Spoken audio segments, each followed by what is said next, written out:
Welcome back to another episode of Harmonious at Lunch, the show that fuels your business success. I'm Brandon Gano, your host and guide through the world of harmonious business growth. Today, we're unlocking powerful strategies with industry experts to help your business thrive. If you're a business owner, entrepreneur, or executive, you are in the right place. Join me and our incredible guest today on the journey to clarity, growth, and success. It is time to revolutionize your approach to business. Let's dive in with another episode of Harmonious at Lunch.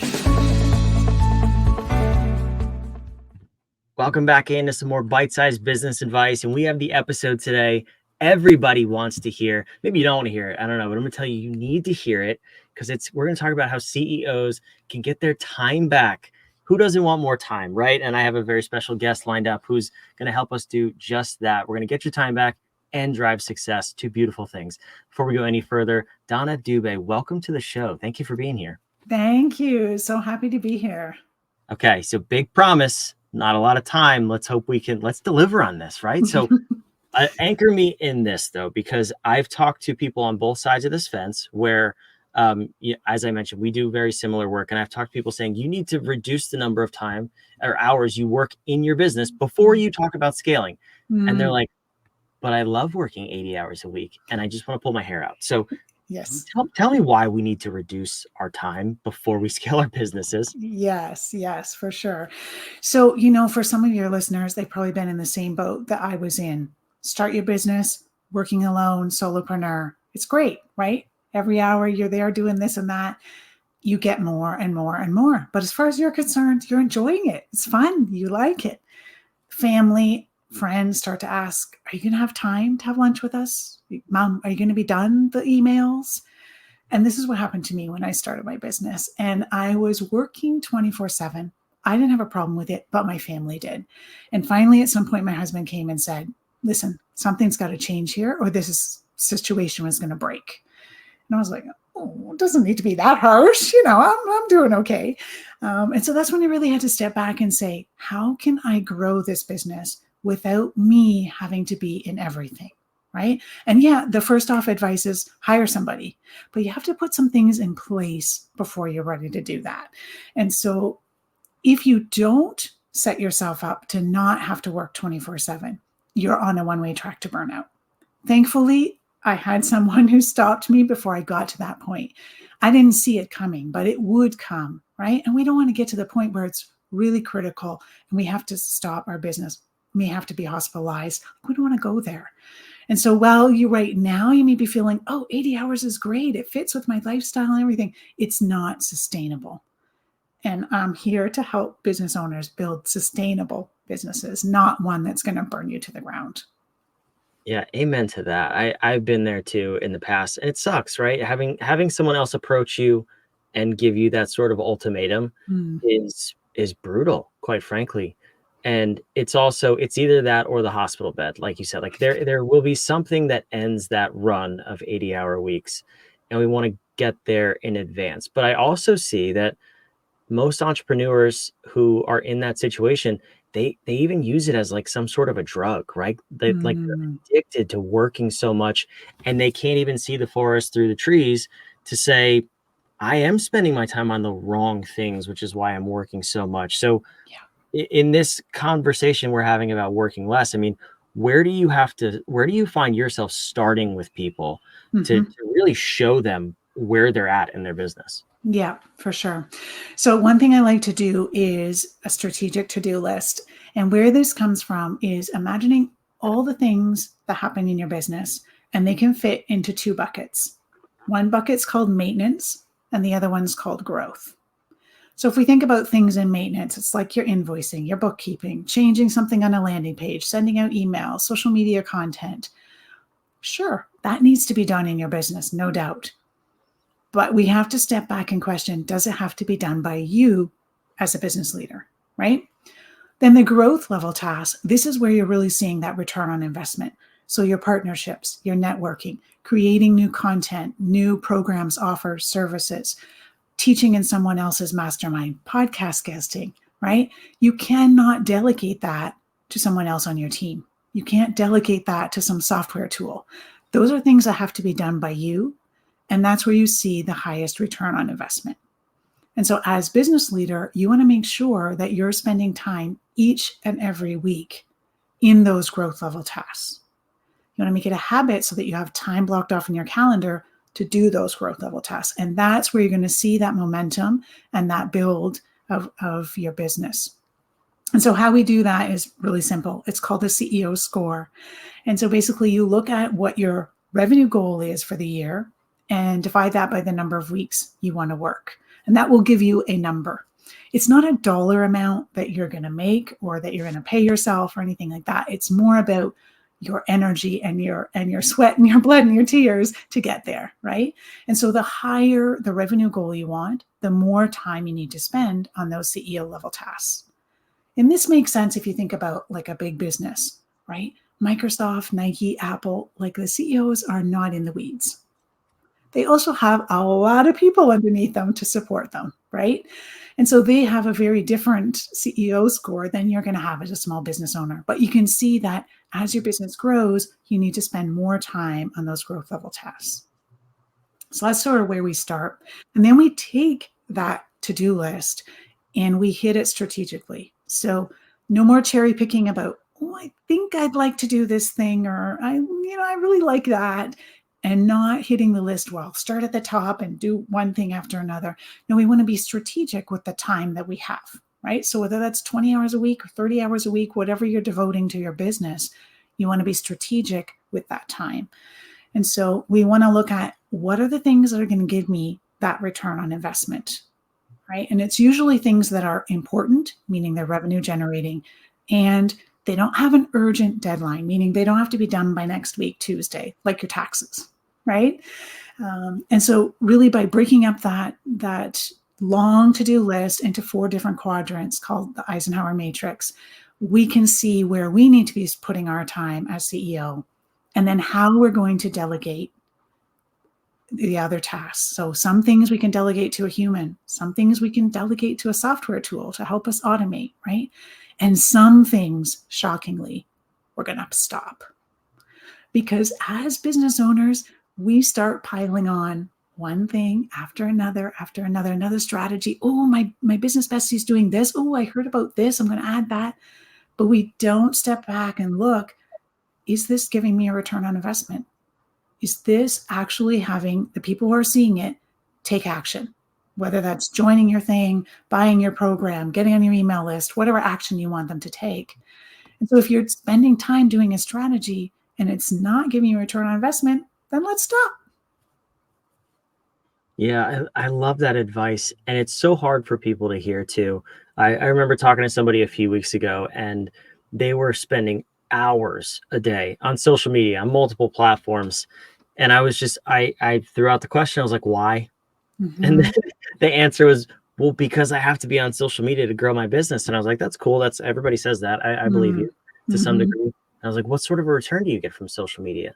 And they're like, well, none really, but I think I have to be there. And you can see the certainty start to drop, right? So in that sort of a scenario, I'm a social media hater, so don't take advice from me. But in something like that, like how are you identifying what is the real revenue that comes from all these different activities? And then how do you start to work with your clients to prioritize? Like, okay, you're making effectively $2 to $3 an hour when you're on social media, but you're making $600 an hour when you send emails to like these particular clients.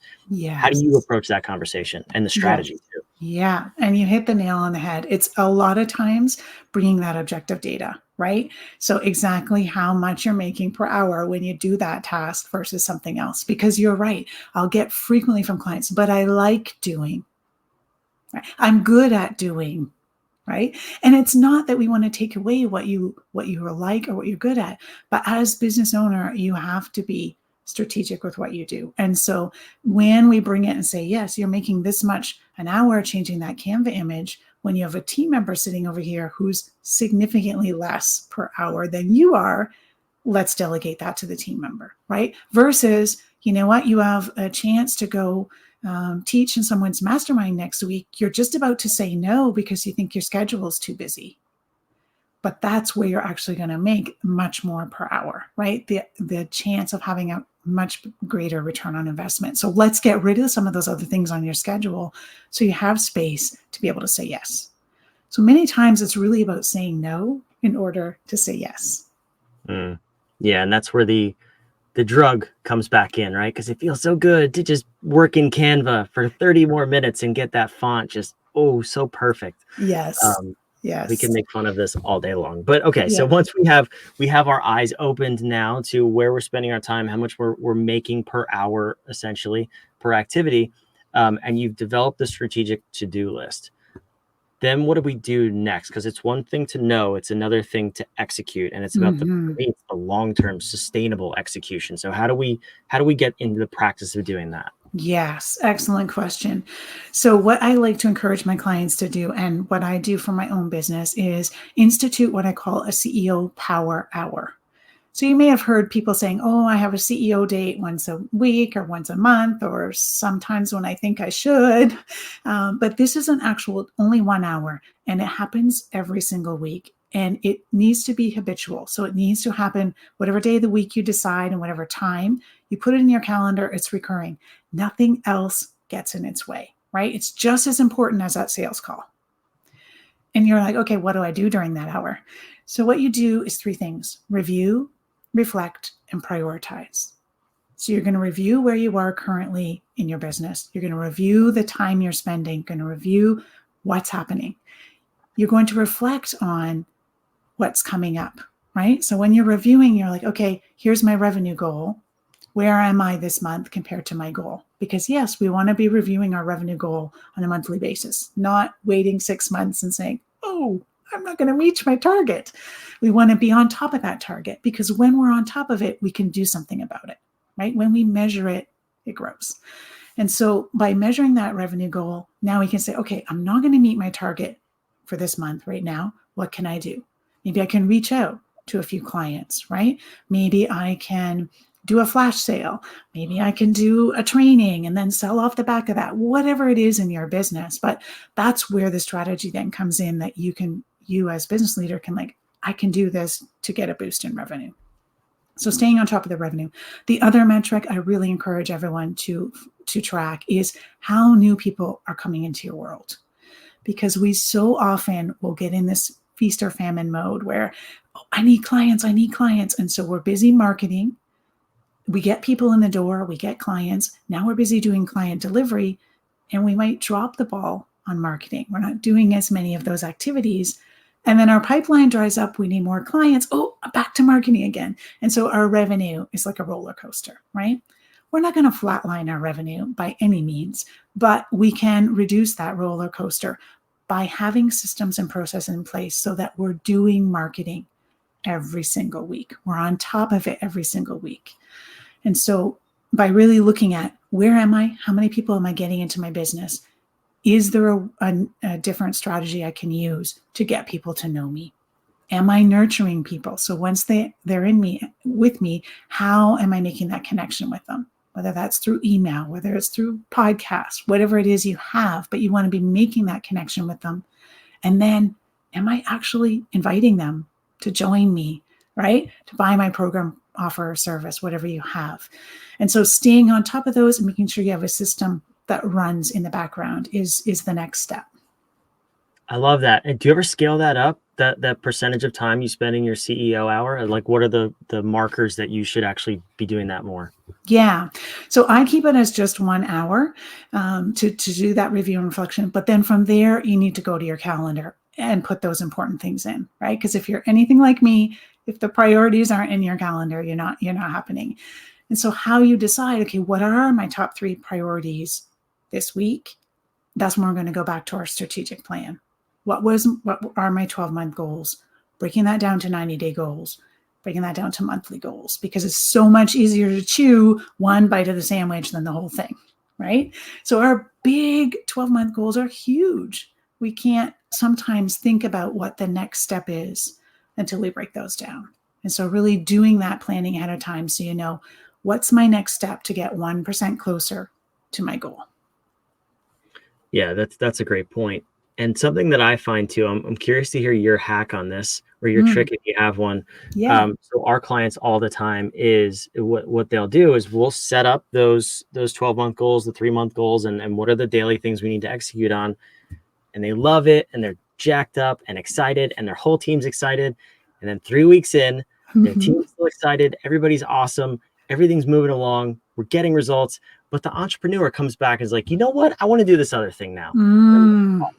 you're being dumb again because that's not what we agreed on. We said consistent, sustainable execution, and you have a squirrel brain over here, and you want to change every 5 minutes. Um, Yes. how do you get people to, even if you've done everything right so far, you have your CEO Power Hour, how do you get people to continue to focus on that one thing? Because sometimes it could be boring, but it is effective. Yes, 100%. And I so hear you on this because it's so, so common, right? Visionaries have a lot of good ideas and they want to jump quickly from one thing to the next. But we need time to let our strategy build and get momentum to see those results. And so, what I encourage them to do is have what I call an idea parking lot. And so, it's either a Google Doc, it's in your project management tool, whatever you're using in your business, but it's an actual dedicated space. And when you get one of those ideas and you're like, oh, I really want to do this, we put it in the idea parking lot. Depending on who you have on your team, if you have a right hand person, when you meet with that person on the weekly basis, you bring it up. I've got this great idea. It's in the idea parking lot. Great. Does it fit and does it align with what our goals are right now? Most of the time, it doesn't. And so it stays in the idea parking lot.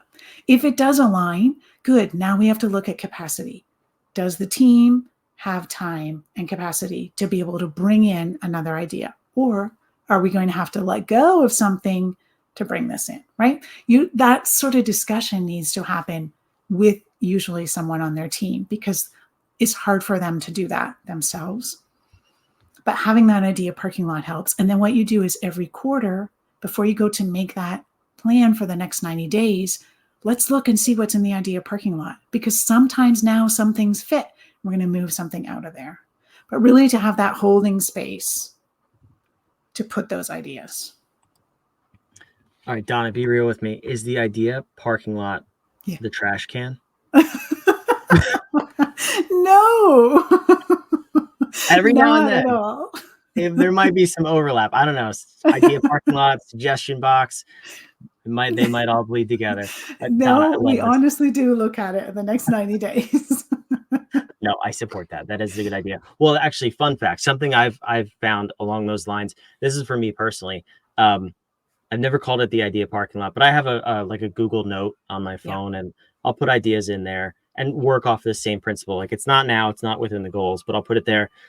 I actually don't look at what's on that list before I put something new in because I'll notice if I put the same idea in 3 or 4 times over the course of a quarter, that's a really Mm. powerful idea. If I don't touch it for 6 months, 8 months, and it's just there, maybe it never needs to be executed on. We could just throw it out. But um, that's similar to your idea Yeah. parking lot. But what are those things that are coming up frequently? Because those might Yes. might give you a clue about what to do next. Nice that. Yeah, I like that. This has been awesome. I really appreciate this. I wish we could go so much deeper, but you know what? The CEOs listening, they got to go execute. They got to go do these things. We can't keep talking to you about this. Yes. But Donna can. So Donna, where can we find more about this system and actually growing our business and getting our time back? Yeah, thank you. So my website is ceoamplify.ca. And when you go there, you can find a little bit more about me and what I do. As well, there's a free resource, which is your CEO Power Hour playbook. And so if you've been listening and you're like, yeah, I want to institute one of those power hours, but I'm just not sure what to do, this is just a quick PDF that will walk you through each of the steps to do inside your power hour so you have effective time. That's awesome. I love it. It's on the screen here if you're watching, if you're listening, it's both places. It's down in the show notes below, so you can go click over there, check out the playbook and all about Donna on her website too. This has been fantastic, Donna. Thank you so much for being here. And I love to end these episodes with more power for the listener, with a powerful question though. So we believe at What If, powerful questions get you powerful answers.